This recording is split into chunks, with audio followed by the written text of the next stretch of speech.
Hi ಸ್ನೇಹಿತರೆ ಭಾರತೀಯ ಚಿತ್ರರಂಗ ಕಂಡ ಅತ್ಯಂತ ದೈತ್ಯ ಮತ್ತು ಪ್ರಭಾವಶಾಲಿ ಅಭಿನೇತ್ರಿಗಳಲ್ಲಿ ಒಬ್ಬರಾದ ಪ್ರದೀಪ್ ರಾವತ್ ಅವರ ಜೀವನದ ಲೈಫ್ ಸ್ಟೋರಿ ಬಗ್ಗೆ ನೋಡೋಣ. ಕಳೆದ 4 ವರ್ಷಗಳಿಂದ ಈ ಒಂದು ರಕ್ತದ ಕ್ಯಾನ್ಸರ್ಗೆ ತುತ್ತಾಗಿದ್ದರು. ಈ ಸಾಕಷ್ಟು ಹೋರಾಟ ಮಾಡಿ ಇವತ್ತು ಅವರು ಭಾರತೀಯ ಚಿತ್ರರಂಗವನ್ನು ಬಿಟ್ಟು ಅಗಲಿದ್ದಾರೆ. ಇವರು ಖಳನಟನಾಗಿ ಕನ್ನಡದಲ್ಲಿ ಯಾವ ಸಿನಿಮಾಗಳಲ್ಲಿ ನಟಿಸಿದರು, ಇವರ ಬಾಲ್ಯ ಹೇಗಿತ್ತು, ಸಿನಿಮಾ ರಂಗಕ್ಕೆ ಹೇಗೆ ಬಂದರು, ಮತ್ತು ಬ್ಯಾಂಕ್ನಲ್ಲಿ ಉದ್ಯೋಗಿಯಾಗಿದ್ದ ಇವರು ಸಿನಿಮಾ ಕಡೆಗೆ ಬಂದಿದ್ದು ಹೇಗೆ ಎಂಬುದನ್ನು ಇಂಟ್ರೆಸ್ಟಿಂಗ್ ಆಗಿ ಇವರ ಲೈಫ್ ಸ್ಟೋರಿ ಬಗ್ಗೆ ತಿಳಿದುಕೊಳ್ಳೋಣ. ಸೊ ಸ್ನೇಹಿತರೆ, ವಿಡಿಯೋ ಅಂತೂ ತುಂಬ ಇಂಟ್ರೆಸ್ಟಿಂಗ್ ಆಗಿರ್ತದೆ, ಹಾಗಾಗಿ ಮಿಸ್ ಮಾಡದೆ ಕೊನೆ ತನಕ ನೋಡಿ. ಹಾಗೆ ವಿಡಿಯೋ ಶುರು ಮಾಡೋದಕ್ಕಿಂತ ಮುಂಚೆ ನಿಮಗೆ ಯಾರ್ದಾದ್ರೂ ಲೈಫ್ ಸ್ಟೋರಿ ಅಥವಾ ಯಾವುದಾದ್ರೂ ಟಾಪಿಕ್ ಮೇಲೆ ವಿಡಿಯೋ ಬೇಕು ಅಂದರೆ ಆ ಟಾಪಿಕ್ ಹೆಸರನ್ನು ನಮ್ಮ ಕಾಮೆಂಟ್ ಬಾಕ್ಸಲ್ಲಿ ತಿಳಿಸಿ. ಹಾಗಾದರೆ ಬನ್ನಿ ವಿಡಿಯೋವನ್ನು ಶುರು ಮಾಡೋಣ. ಇವಳಿಗೆ ಈ ಮನೆ ಸೊಸೆಯಾಗಿ ಹೇಗಿರ್ಬೇಕು ಅಂತ ಕಲ್ಸು. ಏನಾದ್ರೂ ಹೆಚ್ಚು ಕಮ್ಮಿ ಆದ್ರೆ. ಸ್ನೇಹಿತರೆ, ಅಂದು ಜನವರಿ 21, 1952 ಜಬಲ್ಪುರದಲ್ಲಿ ಪ್ರದೀಪ್ ರಾಮ್ ಸಿಂಗ್ ರಾವತ್ ಅವರು ಜನಿಸ್ತಾರೆ. ಅವರದ್ದು ಆರಂಭದಲ್ಲಿ ಬಣ್ಣದ ಲೋಕದ ಜೊತೆ ನೇರ ಸಂಪರ್ಕವಿಲ್ಲದ ಒಂದು ಸಾಧಾರಣ ಕುಟುಂಬ ಅಂತ ಹೇಳ್ಬೋದು. ಇವರು ಬಾಲ್ಯದಿಂದಲೇ ಕ್ರೀಡೆ ಮತ್ತು ಧೈರ್ಯಶಾಲಿ ವ್ಯಕ್ತಿತ್ವ ಹೊಂದಿದ್ದವರು ತಮ್ಮ ವೃತ್ತಿ ಜೀವನವನ್ನು ಆರಂಭಿಸಿದ್ದು ಬ್ಯಾಂಕಿಂಗ್ ಕ್ಷೇತ್ರದಲ್ಲಿ ಯೂನಿಯನ್ ಬ್ಯಾಂಕ್ ಆಫ್ ಇಂಡಿಯಾದಲ್ಲಿ ಅಧಿಕಾರಿಯಾಗಿ ಕಾರ್ಯನಿರ್ವಹಿಸ್ತಾ ಇರ್ತಾರೆ.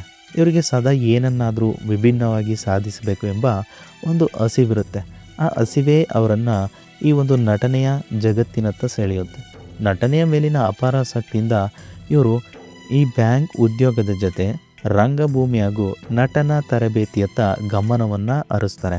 ಆ ಸಮಯದಲ್ಲಿ ಇವರ ಬದುಕಿಗೆ ಅತ್ಯಂತ ದೊಡ್ಡ ತಿರುವು ಸಿಕ್ಕಿದ್ದೆ 1988ರಲ್ಲಿ B.R. ಚೋಪ್ರಾ ಅವರ ಐತಿಹಾಸಿಕ ಮಹಾಭಾರತ ಧಾರಾವಾಹಿ ಶೂಟಿಂಗ್ ನಡೆಯುತ್ತಿದ್ದಾಗ ಇವರಿಗೆ ಅಶ್ವತ್ಥಾಮನ ಪಾತ್ರ ಸಿಕ್ಕುತ್ತೆ. ತಮ್ಮ ಗಂಭೀರ ಕಣ್ಣೋಟ, ಅಜಾನುಭಾವ ಶರೀರ ಹಾಗೂ ಗಂಭೀರ ಧ್ವನಿಯಿಂದ ಇಡೀ ದೇಶದ ಮನೆಗಳಿಗೆ ಅಶ್ವತ್ಥಾಮನಾಗಿ ಇವರು ತಲುಪ್ತಾರೆ. ಈ ಧಾರಾವಾಹಿ ತಂದಿತ್ತ ಅಪಾರ ಜನಪ್ರಿಯತೆ ಇವರ ನಟನಾ ಜೀವನಕ್ಕೆ ಒಂದು ದೃಢವಾದ ಬುನಾದಿ ಹಾಕಿತ್ತು. ತದನಂತರ ಬಾಲಿವುಡ್ನತ್ತ ಹೆಜ್ಜೆ ಇಡ್ತಾರೆ ಈ ಪ್ರದೀಪ್ ರಾವತ್ ಅವರು.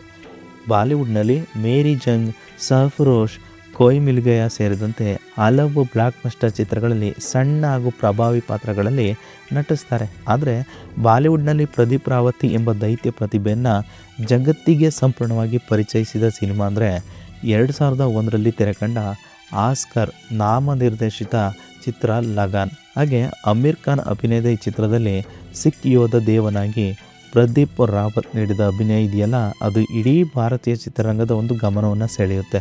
ಹಾಗೆ ಲಗಾನ್ ಚಿತ್ರದ ಯಶಸ್ಸಿನ ನಂತರ ಇವರ ಕಲಾ ಜೀವನ ಮತ್ತೊಂದು ಮಹತ್ತರ ಘಟ್ಟ ತಲುಪಿತು. ಹಿಂದಿ ಚಿತ್ರರಂಗದಲ್ಲಿದ್ದ ಇವರನ್ನು ದಕ್ಷಿಣ ಭಾರತದತ್ತ ಕರೆತಂದ ಶ್ರೇಯಸ್ಸು ದಕ್ಷಿಣದ ಖ್ಯಾತ ನಿರ್ದೇಶಕ S.S. ರಾಜಮೌಳಿ ಅವರಿಗೆ ಸಲ್ಲುತ್ತದೆ. 2004ರಲ್ಲಿ ತೆರೆಕಂಡ ತೆಲುಗಿನ ಸೈ ಸಿನಿಮಾದಲ್ಲಿ ಕಳ್ಳನಟ ಭಿಕ್ಷು ಯಾದವ್ ಪಾತ್ರಕ್ಕೆ ರಾಜಮೌಳಿ ಇವರನ್ನು ಆಯ್ಕೆ ಮಾಡ್ತಾರೆ. ಓದೆ ಮೇಲೆ ಓದೆ ಎಮ್ಮೆ ಮೇಲಿರೋ ಗಾಯಕ್ಕೆ ಕಾಗೆ ಕುಗ್ತಾ ಇದ್ದಾರೆ ಕಣೋ. ಆ ಚಿತ್ರದಲ್ಲಿ ರಾವತ್ ತೋರಿದ ಭೀಕರ ಕ್ರೌರ್ಯ ಮತ್ತು ಭಯ ಹುಟ್ಟಿಸುವ ಅಭಿನಯ ದಕ್ಷಿಣ ಭಾರತದಲ್ಲಿ ಸಂಚಲನವನ್ನು ಸೃಷ್ಟಿಸಿತು. ಈ ಒಂದೇ ಚಿತ್ರದ ಮೂಲಕ ಪ್ರದೀಪ್ ರಾವತ್ ಸೌತ್ ಇಂಡಿಯನ್ ಸಿನಿಮಾಗಳ ಅತ್ಯಂತ ಬೇಡಿಕೆಯ ಖಳನಟನಾಗಿ ಹೊರಹೊಮ್ಮಿದರು. ಹಾಗೆ ಸೌತ್ನಲ್ಲಿ ಇವರ ಜನಪ್ರಿಯತೆ ಶಿಖರಕ್ಕೇರಿದ್ದು A.R. ಮುರುಗದಾಸ್ ನಿರ್ದೇಶನದ ಗಜಿನಿ ಚಿತ್ರದಿಂದ. ತಮಿಳಿನಲ್ಲಿ ಸೂರ್ಯ ಎದುರು ಗಜಿನಿ ಧರ್ಮಾತ್ಮನಾಗಿ ಇವರು ಸೃಷ್ಟಿಸಿದ ಭೀಕರತೆ ಇವನು ಸೌತ್ ಸಿನಿ ಪ್ರೇಕ್ಷಕರನ್ನು ಬೆಚ್ಚ ಬೀಳಿಸಿತು. ನಂತರ 2008ರಲ್ಲಿ ಅಮೀರ್ ಖಾನ್ ಅವರೊಂದಿಗೆ ಬಾಲಿವುಡ್ನಲ್ಲಿ ಮೂಡಿಬಂದ ಗಜನಿ ರೀಮೇಕ್ನಲ್ಲೂ ಇವರೇ ಮುಖ್ಯ ಖಳನಟನಾಗಿ ನಟಿಸಿ ಅಖಿಲ ಭಾರತ ಮಟ್ಟದಲ್ಲಿ ಭಾರತೀಯ ಚಿತ್ರರಂಗದ ಐಕಾನಿಕ್ ವಿಲನ್ಗಳಲ್ಲಿ ಒಬ್ಬರಾಗಿ ಗುರುತಿಸಿಕೊಂಡರು. ಇದೇ ಸಮಯದಲ್ಲಿ ಅವರ ವೈಯಕ್ತಿಕ ಜೀವನದಲ್ಲೂ ಒಂದು ಸುಂದರ ತಿರುವು ಸಿಕ್ಕಿತ್ತು. ಸ್ಟಾಲಿನ್ ತೆಲುಗು ಸಿನಿಮಾದ ಶೂಟಿಂಗ್ ಹಂತದಲ್ಲಿದ್ದಾಗ ಆಕಸ್ಮಿಕವಾಗಿ ತೆಲುಗು ಮೂಲದ ಕಲ್ಯಾಣಿಯವರನ್ನು ಭೇಟಿಯಾಗ್ತಾರೆ. ಪ್ರೊಡಕ್ಷನ್ ಕಾರು ಕೆಟ್ಟು ಹೋದ ಸಂದರ್ಭದಲ್ಲಿ ಇಬ್ಬರು ಒಂದೇ ಕಾರಿನಲ್ಲಿ ಪ್ರಯಾಣಿಸುವ ಸಂದರ್ಭ ಒದಗಿ ಬರುತ್ತೆ. ಆ ಆಕಸ್ಮಿಕ ಪರಿಚಯ ಪ್ರೇಮಕ್ಕೆ ತಿರುಗಿ ಕೇವಲ 3-4 ತಿಂಗಳಲ್ಲಿ ಇಬ್ಬರು ವಿವಾಹವಾಗ್ತಾರೆ. ಈ ಮದುವೆಯಿಂದ ಅವರು ದಕ್ಷಿಣ ಭಾರತದ ಅಳಿಯ ಎಂದೇ ಪ್ರೀತಿಯಿಂದ ಕರೆಸಿಕೊಂಡ್ರು. ಈಗ ಕನ್ನಡ ಚಿತ್ರರಂಗದಲ್ಲೂ ಪ್ರದೀಪ್ ರಾವತ್ ತಮ್ಮದೇ ಆದ ಬಲವಾದ ಮುದ್ರೆಯನ್ನು ಒತ್ತಿದ್ದಾರೆ. ಪರೋಡಿ ಚಿತ್ರದ ಮೂಲಕ ಸ್ಯಾಂಡಲ್ವುಡ್ಗೆ ಪಾದಾರ್ಪಣೆ ಮಾಡ್ತಾರೆ. ನಂತರ ಗಜ ಸಿನಿಮಾ, ಮೈಲಾರಿ ಹಾಗೆ ಇನ್ನೂ ಹಲವು ಕನ್ನಡ ಸಿನಿಮಾಗಳು ಸೇರಿದಂತೆ ಪ್ರಮುಖ ಚಿತ್ರಗಳಲ್ಲಿ ನಟಿಸಿ ಕನ್ನಡಿಗರ ಮನಗೆಲ್ತಾರೆ. ಹಾಗೆ ತೆಲುಗು, ತಮಿಳು, ಕನ್ನಡ, ಮಲಯಾಳಂ ಹಾಗೂ ಹಿಂದಿ ಹೀಗೆ 5ಕ್ಕೂ ಹೆಚ್ಚು ಭಾಷೆಗಳಲ್ಲಿ ನೂರಾರು ಚಿತ್ರಗಳಲ್ಲಿ ನಟಿಸಿ 5 ದಶಕಗಳ ಕಾಲ ಸಿನಿರಂಗವನ್ನು ಆಳಿದ ಖ್ಯಾತಿ ಇವರಿಗಿದೆ. ಆದರೆ ಕಾಲನ ಕರೆಗೆ ಯಾರೂ ವಿನಾಯಿತಿ ಇಲ್ಲ ಎಂಬಂತೆ ಕಳೆದ 4-5 ವರ್ಷಗಳಿಂದ ಇವರು ರಕ್ತದ ಕ್ಯಾನ್ಸರ್ ಎಂಬ ಮೌನ ಕಾಯಿಲೆಯಿಂದ ಅಥವಾ ಈ ಒಂದು ಕಾಯಿಲೆಯ ತೀವ್ರ ಹೋರಾಟ ನಡೆಸ್ತಿದ್ರು. ಚಿಕಿತ್ಸೆ ಫಲವಾಗಿ ಮಧ್ಯದಲ್ಲಿ ಕೊಂಚ ಚೇತರಿಸಿಕೊಂಡು ಮತ್ತೆ ನಟನೆಯತ್ತ ಗಮನ ಹರಿಸಿದ್ರು. ಈ ಒಂದು ಕಾಯಿಲೆ ಮತ್ತೆ ಇವರನ್ನು ಕಾಡ್ತಾ ಇತ್ತು. ಮುಂಬೈನ ಆಸ್ಪತ್ರೆಯಲ್ಲಿ ಸುದೀರ್ಘ ಚಿಕಿತ್ಸೆ ಪಡೆಯುತ್ತಿದ್ದಾಗ ಪ್ಲೇಟ್ಲೆಟ್ಗಳ ಸಂಖ್ಯೆ ತೀವ್ರವಾಗಿ ಕ್ಷೀಣಿಸಿ ತಮ್ಮ 74ನೇ ವಯಸ್ಸಿನಲ್ಲಿ ಇವರು ಇಹಲೋಕ ತ್ಯಜಿಸಿದ್ದಾರೆ. ಪ್ರದೀಪ್ ರಾವತ್ ಅವರ ಅಗಲಿಕೆಯಿಂದ ಈಗ ಭಾರತೀಯ ಚಿತ್ರರಂಗ ಒಬ್ಬ ಅಪ್ರತಿಮ ಗಂಭೀರ ಹಾಗೂ ಒಂದು ಅಪರೂಪದ ಕಳನಟನನ್ನು ಕಳೆದುಕೊಂಡಂತಾಗಿದೆ. ಆದರೆ ಅವರು ಬೆಳ್ಳಿ ಪರದೆ ಮೇಲೆ ಉಳಿಸಿ ಹೋದ ಕಲಾಕೃತಿಗಳು ಎಂದೆಂದಿಗೂ ಇಂದು ಕೂಡ ಜೀವಂತವಾಗಿಯೇ ಇದೆ.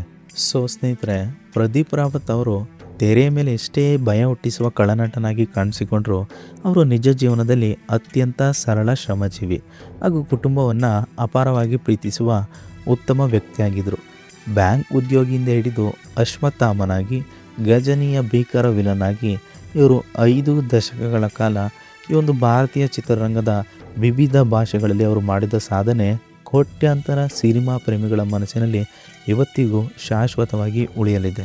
ಸೊ ಕ್ಯಾನ್ಸರ್ನಂಥ ಬೇನೆಗೆ ಇವರು ತುತ್ತಾಗಿದ್ದರು. ಅದನ್ನು ಧೈರ್ಯದಿಂದ ಹೋರಾಡಿ ನಿರ್ಗಮಿಸಿದ ಈ ಮಹಾನ್ ಕಲಾವಿದನ ಅಭಿನಯ ಪಯಣ, ಅವರ ಗಂಭೀರ ಧ್ವನಿ ಹಾಗೂ ಕಣ್ಣೋಟ ಎಂದೆಂದಿಗೂ ಅಮರ ಅಂತ ಕೂಡ ಹೇಳ್ಬೋದು. ಸೊ ಇದಾಗಿತ್ತು ಪ್ರದೀಪ್ ರಾವತ್ ಸಿಂಗ್ ಅವರ ಒಂದು ಚಿಕ್ಕ ಇಂಟ್ರೆಸ್ಟಿಂಗ್ ಲೈಫ್ ಸ್ಟೋರಿ. ಸೊ ಸ್ನೇಹಿತರೆ, ಇವರ ಬಗ್ಗೆ ನಿಮಗೆ ಏನನ್ಸುತ್ತೆ ಅನ್ನೋದನ್ನು ನಮ್ಮ ಕಾಮೆಂಟ್ ಬಾಕ್ಸಲ್ಲಿ ತಿಳಿಸಿ. ಹಾಗೆ ವಿಡಿಯೋ ಇಷ್ಟ ಆದರೆ ಖಂಡಿತ ಲೈಕ್ ಮಾಡಿ. ಇದೇ ರೀತಿ ಯಾವುದಾದ್ರೂ ಇಂಟ್ರೆಸ್ಟಿಂಗ್ ಟಾಪಿಕ್ ಮೇಲೆ ವಿಡಿಯೋ ಬೇಕು ಅಂದರೆ ಖಂಡಿತ ನಮ್ಮ ಕಾಮೆಂಟ್ ಬಾಕ್ಸಲ್ಲಿ ಆ ಟಾಪಿಕ್ ಹೆಸರನ್ನು ತಿಳಿಸಿ. ಸೊ ಮಿಸ್ ಮಾಡದೆ ಸಬ್ಸ್ಕ್ರೈಬ್ ಮಾಡ್ಕೊಳ್ಳಿ. Thanks for watching video.